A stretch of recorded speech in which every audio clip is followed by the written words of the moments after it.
연대기 성경강좌 초급 제68강 강의를 시작하겠습니다. 사무엘하 6장에서 10장 내용을 정리하도록 하겠습니다.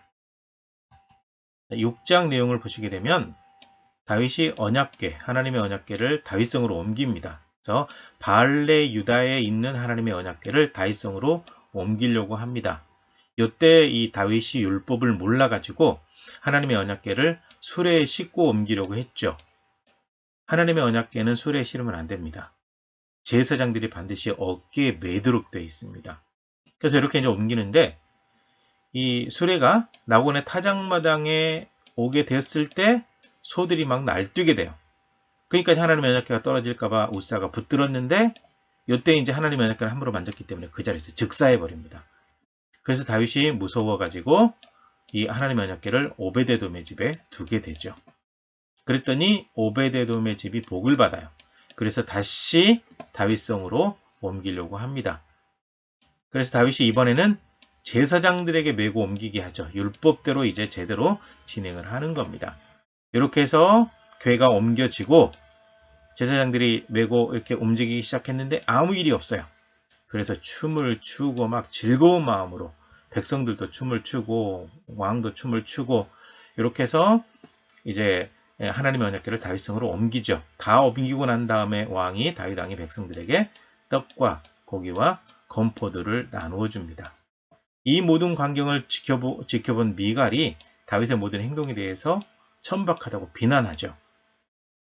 그래서 다윗이 더 이상 미갈을 가까이 하지 않게 되고 자녀가 없어요.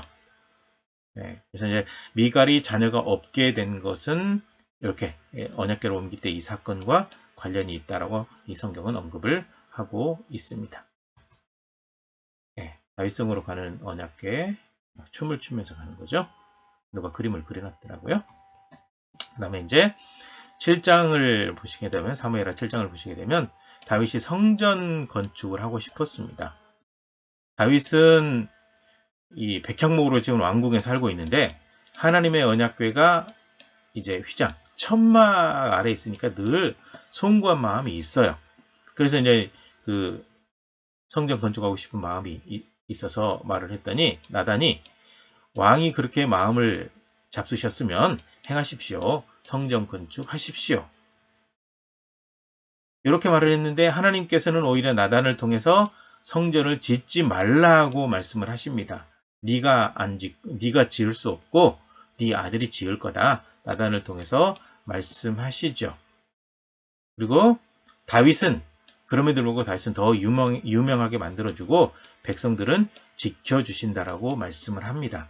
그러면서 다윗에게서 태어난 아들이 왕위를 잇고 성전을 짓는다. 솔로몬이 성전 건축하게 될 거에 대해서 하나님께서 말씀하시는 거죠. 이때 다윗이 하나님께 감사드리는 겁니다. 하나님께 기도를 드리는데요. 하나님의 뜻대로 자기 자신에게 은혜 베풀어 주심에 대해서 감사드립니다.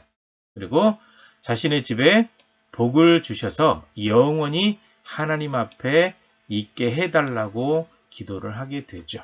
여기 이제 7장의 내용이니까 자세한 내용은 성경을 통해서 한번 살펴보시기를 바라고요.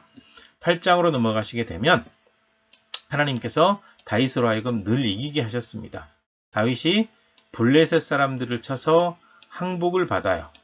그래서 블레셋이 다윗 시대 때 또 정복이 되죠. 모압을 쳐서 종으로 삼고 조공을 바치게 합니다. 그 다음에 르홉의 아들 소바왕 하다레셀과 병사들을 공격해서 이깁니다. 그 다음에 하닷에셀을 도우러 온 다메섹의 아람 사람들을 또 죽이게 되죠. 시리아, 지금의 시리아 지역입니다. 다마스커스, 시리아, 그건 이제 보통 아람, 다메섹 이렇게 이제 표현이 되죠. 그 다음에 하마당 도이가 이 모든 소식을 듣고 스스로 항복하고 조공을 바치게 됩니다. 그래서 다윗이 정복한 나라에서 얻은 모든 것을 다 하나님께 예물로 드리게 됩니다. 그리고 소금 골짜기에서 에돔 사람 8,000명을 죽이게 됩니다. 이렇게 해서 계속 이기게 되고 다윗이 온 이스라엘을 다스릴 때 정의롭고 공의롭게 다스렸다. 하나님 앞에서 부끄러움이 없이 다스렸다 라고 얘기를 하죠. 그래서 이스라엘 역사 가운데 가장 존경받는 왕이 바로 다윗입니다. 그리고 이제 다윗의 신하들이 기록이 되어 있는데요. 요압은 군대장관, 여호사밧은 사관, 사독과 아히멜렉은 제사장, 스라야는 서기관이다 라고 기록을 하고 있습니다. 그 다음에 이제 9장을 보시게 되면 다윗과 무비보셋의 이야기가 나옵니다. 다윗이 사울의 집에 요나단의 아들 무비보셋이 있다는 소식을 확인을 하게 되죠. 무비보셋은 다리를 저는 사람입니다. 그건 아까 앞의 내용에서 제가 말씀을 드렸습니다. 떨어뜨려서 이제 다리가 부러지는 바람에 이렇게 된 거죠. 그래서 다윗이 요나단으로 말미암아서 무비보셋에게 은혜를 베풀었다. 이 요나단은 다윗의 생명을 살려준 생명의 은인입니다. 그래서 요나단의 아들 무비보셋을 다윗이 자기 아들처럼 돌봤습니다. 그건 여기서 알 수가 있죠. 다윗이 항상 자기 상에서 같은 식탁에서 떡을 먹게 해서 아들처럼 대했다라는 것을 알 수가 있죠. 그리고 사울의 종 시바를 불러가지고 무비보셋을 돌보라라고 이제 명령을 하죠. 그래서 시바가 다윗 왕의 명령대로 하겠다고 맹세하게 되죠. 그리고 무비보셋은 왕자처럼 예루살렘에 거주하게 되었다. 이렇게 이제 기록이 되어 있습니다. 네. 이거 잠시 그림 한번 보시고요. 그 다음에 이제 10장을 보시게 되면 암몬과 다윗이 전쟁을 하게 됩니다. 암몬 자손의 왕이 죽고 그의 아들 한운이 왕이 되었습니다. 그래서 다윗이 죽은 암몬 왕을 조문하기 위해서 사절단을 보냅니다. 그랬더니 한운의 신하들이 왕에게 그 얘기를 하는 거죠. 다윗이 보낸 사람들이 그냥 조문하러 왔겠습니까? 염탐했다가 우리나라를 공격하려고 아마 이 정탐하러 왔을 겁니다. 라는 말을 듣고 한운이 다윗이 보낸 신하들의 수염을 절반 정도 깎아버리고 옷을 잘라버립니다. 엉덩이가 나오도록 잘라버리죠. 그래서 너무 이제 수치스러운 겁니다. 수염 절반 없죠. 엉덩이 다 드러났죠. 그렇게 해서 이제 모욕을 주고 이제 보내니까 다윗이 신하들에게 수염이 다 자란 다음에 돌아오라고 배려를 해줍니다.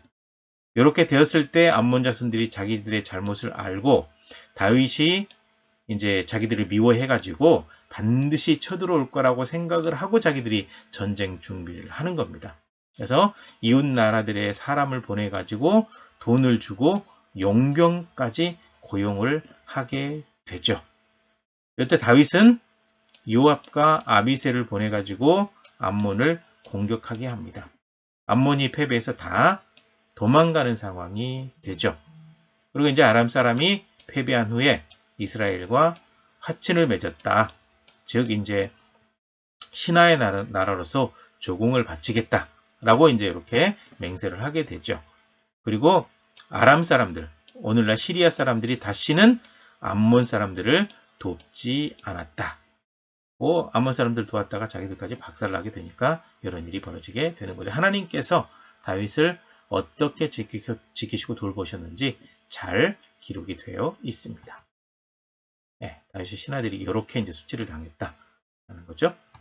자, 여기까지입니다. 수고하셨습니다.